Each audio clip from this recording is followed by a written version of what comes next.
Gautam rape और murder case, जिसमें एक डॉक्टर के लड़के को और शिल्पी गौतम के साथ ऐसा आरोप लगा था कि उनके साथ सामूहिक बलात्कार और उसके बाद उनकी हत्या कर दी गई थी। साधु यादव पर उसका आरोप लगा था। बड़ी हंगामा हुआ, सीबीआई में केस गया। मैं आपके माध्यम से आज पूछ रहा हूं कि क्या अभी के उप मुख्यमंत्री सम्राट चौधरी उर्फ राकेश कुमार उर्फ सम्राट कुमार मौर्य उस केस में संदिग्ध अभियुक्त के तौर पर नामजद थे या नहीं थे, ये प्रेस में वो बता दें, उसके बाद हम उसका डॉक्यूमेंट आपको जारी करेंगे। बिहार विधानसभा चुनाव सर पर है। चुनावी माहौल में राजनीतिक पारा खुद ब खुद हाई हो जाता है। ऊपर से इस बार बिहार के चुनावी मैदान को प्रशांत किशोर उर्फ पीके ने और गरमा दिया।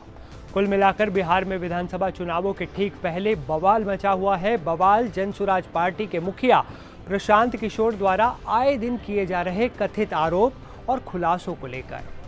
बता दें कि पीके ने बिहार बीजेपी के नेता और सांसद संजय जायसवाल, बिहार बीजेपी के प्रदेश अध्यक्ष दिलीप जायसवाल, जेडीयू के नेता और बिहार सरकार में मंत्री अशोक चौधरी, स्वास्थ्य मंत्री मंगल पांडे और बिहार के उप मुख्यमंत्री तक पर सम्राट चौधरी पर भ्रष्टाचार और घोटालों के कथित आरोपों की बौछार सी कर दी है। इसी क्रम में पिछले दिनों प्रशांत किशोर ने नीतीश सरकार में डिप्टी सीएम सम्राट चौधरी पर तमाम आरोपों के अलावा साल 1999 में हुए पटना के शिल्पी गौतम हत्याकांड का अभियुक्त होने का आरोप लगा दिया और इसके बाद मच गई सनसनी। इनका सीबीआई ने इनको अभियुक्त के तौर पर इनकी जांच की थी कि नहीं, उस मुकदमा में इनको नामजद संदिग्ध बनाया गया था कि नहीं, ये सीधा आपको बता रहे हैं। ये आए और ये पूरा केस तब के भाजपा के नेता सुशील कुमार मोदी जी ने उठाया था और तब सम्राट चौधरी यही साधु यादव और राजद के गैंग के हिस्सा थे। और अब वो बता दें, हम इतना ही बोल रहे हैं, अभी से भी गांधी जी ने कहा है गलती हो गई तो आकर माफी मांग लो, आकर बताइए कि उस केस में आप अभियुक्त के तौर पर आपको सीबीआई ने आपकी जांच की थी कि नहीं की थी, आपके सैंपल टेस्ट लिए गए थे कि नहीं लिए गए थे, आपके उस घटना में क्या संलिप्तता है नहीं है, ये बताइए। उस केस में आपको बता देते हैं, लालू जी का प्रभाव था, साधु यादव को बचाने के लिए केस को बंद कर दिया गया, लेकिन वो केस खत्म नहीं हुआ। पटना के एक एक आदमी को याद है वो घटना। तो अब राकेश कुमार बताएं, आज के सम्राट चौधरी बताएं कि उस केस में इनकी भूमिका क्या थी, उसमें ये नामजद थे कि नहीं थे, और थे तो इन्होंने इसको डिस्क्लोज क्यों नहीं किया। शिल्पी गौतम रेप और मर्डर केस, जिसमें एक डॉक्टर के लड़के को और शिल्पी गौतम के साथ ऐसा आरोप लगा था कि उनके साथ सामूहिक बलात्कार और उसके बाद उनकी हत्या कर दी गई थी। साधु यादव पर उसका आरोप लगा था। बड़ी हंगामा हुआ, सीबीआई में केस गया। इसके बाद से बिहार की राजनीति गर्मा गई है। आइए जानते हैं कि बिहार की चर्चित शिल्पी गौतम हत्याकांड की कहानी क्या है और प्रशांत किशोर इसका जिक्र इन दिनों क्यों कर रहे हैं। साथ ही तकरीबन 26 साल पहले हुए इस हत्याकांड के साथ सम्राट चौधरी का नाम अब क्यों जोड़ा जा रहा है, ये भी बताएंगे। तो शुरू करते हैं शुरू से। वो तारीख थी 3 जुलाई 1999। पटना के फ्रेजर रोड इलाके में एक कार के अंदर 2 लाशें अर्धनग्न अवस्था में मिली। लाश मिलने की खबर से सनसनी फैल गई, लेकिन इसके पहले कि पुलिस वहां पहुंचती, एक विधायक के समर्थक वहां पहुंच गए। समर्थकों ने काफ़ी हंगामा किया। आरोप लगा कि मौके से सबूत भी मिटाए गए। यहाँ तक कि जिस कार में ये दोनों लाशें मिली थी, उस कार को खींच कर ले जाने की बजाय बिहार पुलिस का एक कांस्टेबल खुद चला कर ले गया। इसी कार में जो लाशें मिली थी वो लाश शिल्पी जैन और गौतम सिंह की थी। ये दोनों लोग हत्या से एक दिन पहले यानी 2 जुलाई 1999 से गायब थे।